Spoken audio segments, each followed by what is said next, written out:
guy who's achieved what every artist would dream of achieving. I was looking at him as like, wow, that would be the ultimate goal if I could kind of do what he's doing. I find him very frustrating sometimes because of, I think he is so overcautious and so I'm ready for my close-up. That bit of him infuriates me, but that's his, that's his thing. He's been a good friend, and he's been a frustrating friend as well, but friends are. I couldn't believe I was seeing my son.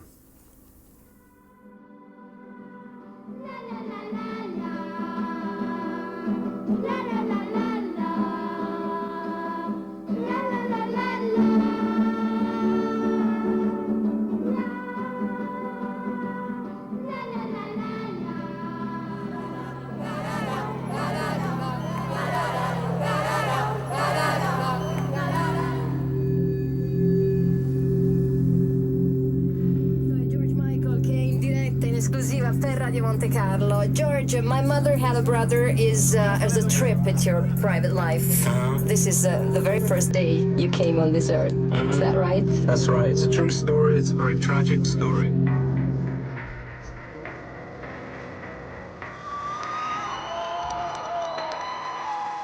To be obviously a part of people's lives as an artist, that's what I dreamed of, and that's what I'm still grateful for.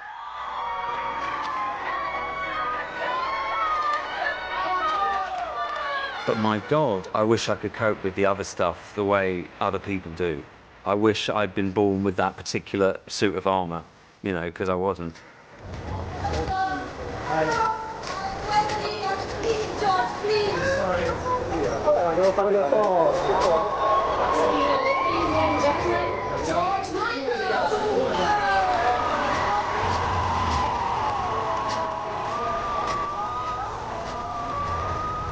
Most artists are out there all the time, promoting or on tour and working on the road and enjoying it. It's just not what George wants to do or enjoys for a moment. Bloody hell.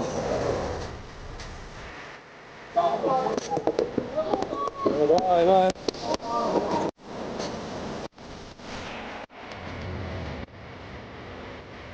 I think he'll have to get out there a bit more, and he will do. He'll want this album to be successful. As much as he hates it, we have to go and sell what we do.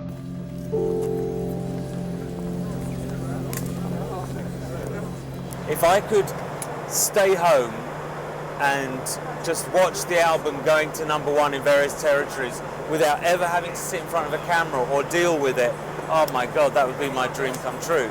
So no, I don't need that bit. Much as it appeals to a little tiny part of my ego, I've so successfully crushed that part of my ego that it just scares me, it just scares me. You see that laundrette there, we lived above that for about a year. Mum and Dad worked in a fish and chip shop along here, and my mum said it was the most disgusting period of her life because you know how clean Mum was. She said you just couldn't get the smell of the fish out of your hair, off your skin. Poor cow, she had to come home, look after us, and then go off and work in my dad's restaurant. That's where they still do. That's the lunch hall. That's where they queue up for the lunch hall. I remember getting my fucking legs smacked by an old pervert in there. That bit's new. This is David and I. This is where David and I used to come to school, but he was in the year above me. But I really, really strongly remember my first day at school and walking down here, walking from that gate down to because we went in that way, and I remember it so well, being terrified. Do you remember through there is the quadrangle? I don't know. You don't remember? That was the toilets. Some of the kids used to have teachers would come with them, wouldn't they, and pull their pants down, pull their trousers down for them. No. After about a year, David moved up there to the posh end of the road, didn't you? Yeah. The houses were posher up there. Yeah. This is the house that I spent. I was here from when I was a year old until I was about 12. On this side was a real old cow. This is Baines. On that side was a family of eight Irish Catholic children, but they were lovely actually. Nothing has changed. It's still black. That was black. That was your bedroom. I used to sit up there every morning waiting for the sun to come up so that I could go out. I'm glad they've kept the original Pebble Dash, is all I can say. Would have been horrible to lose that. Do you think you'll ever get a plaque? If I die, yeah, they'll put a little blue plaque on it, won't it? It'd be the nicest thing about the house. I'll tell you what, if they don't, I will. My mum worked in that building. Do you remember that, Dave? The bits I remember of a very working class existence, she was just exhausted. She was working 2 jobs, had 3 children to look after, had an extremely unreasonable husband who expected her to work every night with him at the restaurant because otherwise he would never see her. And somehow, through all that, the house was spotless, whatever. It's just that she was exhausted and angry most of the time. I don't remember ever telling them I was going to be a pop star at any given moment. They just knew I was obsessed with music and that's what I wanted to do. Real defining moment was telling them I wouldn't go to private school. When George turned the private school or education down, it was very hard for me to not accept it, but to sort of give up to him. He just thought, what chance that this kid is going to be, you know, some kind of millionaire pop star. I suppose which is what most parents would think, but absolutely a parent that doesn't have a musical bone in their body. I always told him he couldn't sing. So he just thought I was a dreamer, you know. George was a quiet boy. He wasn't the boy to sort of go wild. And as I said, I think Andrew was the leader. That morning, because I stood up at the front of the class with the teacher and she asked if anyone would like to have me sit next to them, right? Ruin your life. Do you remember to ruin my life? Do you remember by any chance what went through your head? Because I've thought about this and new kid, give him to me. Andrew, extremely cocky. Very, very, very confident. I looked around and everyone was... They were so close, you know, that at the end of the day I thought, well, I have to trust my son's judgment on his friends, you know. I think I've probably worked out you were quite a cool kid to hang out with anyway, you know. I didn't think you were that bright, actually. When I first met the boys together, they were such great friends. The humour, the music, it was all there. That was the foundation for Wham. And also George needed Andrew, because Andrew was the outgoing one, he was the funny one, the charming one. And so he kind of got Andrew to go, almost, you go first and I'll be behind you. What were the most ridiculous things you got up to? Forming a group. As soon as I heard Careless Whisper was just a small demo tape that Andrew had played me, I don't know if I'd even met George at that point. But I had a huge feeling that the person singing this song is going to be a massive star. We'd recorded a demo of Careless Whisper, Club Tropicana, Wham Rap, and on the last day that we were there, the head of the record company, of Innovision, turns up with these contracts, says, look, come round the corner with me, and we went to this Greasy Spoon cafe just 4 or 5 doors up the road. And he said, look, if you don't sign this now, the deal's going away. You won't have finished demos to take away. You won't own them. And we won't finish them. So it was a total threat, basically. It was a complete and utter threat. And we were on our own. We had nobody with us. And we signed them. I remember the first time, Top of the Pops, first performance, Young Guns Go For It. I remember George turned to me on stage and just turned around and said... And I'll never forget this as long as I live. He turned around and said, right, this is it. This is the rest of my life. Somebody dropped out, they got in, and of course they gave a fine performance, and the next week the record jumped, and they were off and running. What a break. They should send Christmas cards to whoever that was, I tell you.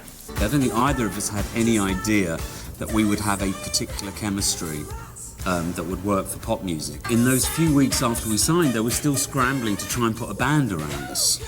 So Wham could have been some awful 6-piece band to begin with. I think somehow that same force field that kind of came down and said, I'm not going to private school when I was 11, I think the same kind of force field came down and I just said, OK, you have to ignore just about everything they want you to do.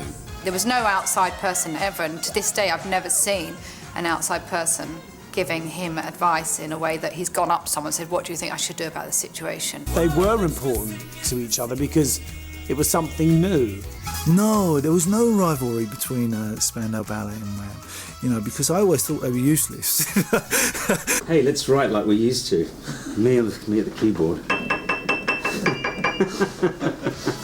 Well, everybody thought George was in love with Andrew. It was pretty obvious, really. I can't think of anything less likely than Andrew and I sleeping together. Apart from anything, he's really not my type. Andrew is not my type. Way too prissy. I said to Shirley, Shirley and I were at this hotel where we made Club Tropicana before Andrew got there. And the three of us were still very close. And I said to Shirley, even though they were no longer a couple, we were still very close. And I said to Shirley, look, don't tell him. I'll tell him when he gets here. Right? So of course she told him straight away. So incapable of keeping that quiet. I remember having quite an intense conversation, but I can't remember what it's about now. No, I do remember having an intense conversation with him in Ibiza, and he looked quite concerned. He had this kind of big doughy-eyed, like, help me. And I think because we were so young and just took it so lightly, our advice was, oh, just don't worry about it, forget it. Well, I do remember us thinking it was a particularly bad idea that you should inform your father. But I was quite confused, I guess, because obviously there were girls attracted to him and he still liked girls. So I just thought, no, he's just had an experience and, you know, he's obviously gone off and done this, needs to talk about it. So I didn't take it that it was that bigger conversation, actually. What I'm saying is, do you remember, the whole point is I said I thought it was time I told my mum and dad. And yes, yeah. Because, you know, if I'd told my mum and dad, the whole situation would have been different. I wouldn't have been able to... I don't think I would have been able to stay in, you know, professionally if I'd told my mum and dad. It's almost impossible to remember what happened at the beginning of Wham, because when I look back at it, it was happening at such an outrageous speed. We did used to try and inject humour all the time. We did that advert where we took the piss. Yeah, we shouldn't really insult the Japanese by letting them know. Basically, we started it off with a very bad impersonation of Simon Le Bon's version of the Moonwalk, and then we finished it with a song. Funny at the time. But it was Freedom. It was a version of Freedom, Wham's version of Freedom, and it was about a relationship with an overweight girl, wasn't it? I turned it into that. Do you remember? Doesn't matter that you're slightly porky. Ever since that day we met in Torquay.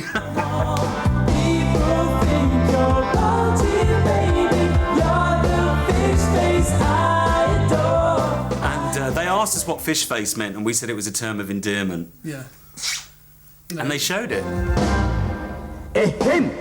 Mind you, they have their revenge. The Japanese, actually, the title on the album Faith, the Japanese run of it, it's called Faith, George Michael Makes a Sexy Night. Record company executives always hate to make decisions, love to blame it on the artist. An artist like George Michael was a dream.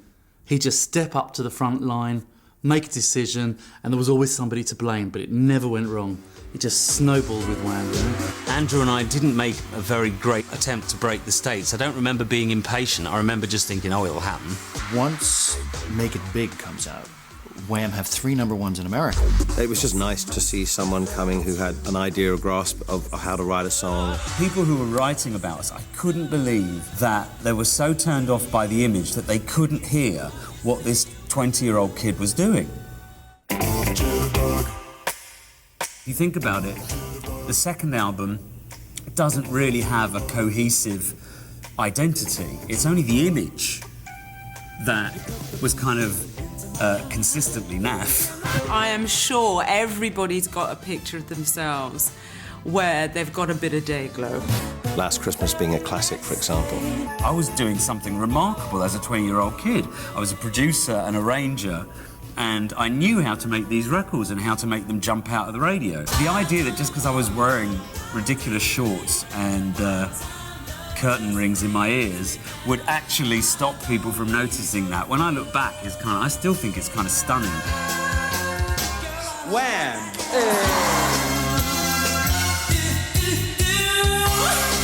The emergence of George Michael was so delightful because you had no idea it was coming. We couldn't really see how he could take the concept that was Wham into adulthood. And, you know, we were right. It was just sparkly. The whole day was sparkly.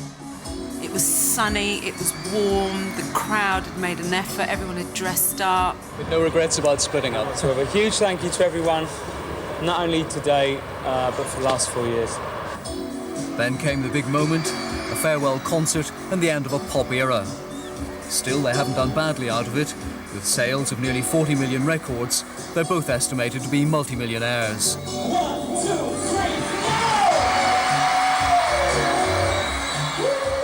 I didn't enjoy it as much as other shows because I have to say that whole period leading up to that was a difficult one for me. I kept thinking, you know, when it's over, the encore's done, that's it. And that was a really, really difficult concept to get to grips with. It stopped at a good time, it stopped on a high. So, yeah, that's what people remember. Just good time music, really. You've never told me that before, that you didn't enjoy it as much as others. I just don't really remember it. It was so overly important. 3, 2, 1. If you're gonna do it right. Good night. Thank you very much. He was tired of being taken pot shots at as the lucky guy that's kind of coasted along with George Michael. And I think, you know, he was so much more than that. Thank you everyone for coming today. Thank you, George. You know, if I was going to go to the place that I believed I was about to go to, there was no way that we could hang out in the way that we had always done. There was just no way. It would have been too difficult for Andrew. So I understood that we were going to have to, our relationship was going to have to reach some different kind of level. And that was tough, you know, that was tough. And I had no idea how much I was going to miss that, you know, miss that support, or how close to lunacy I would feel without that support.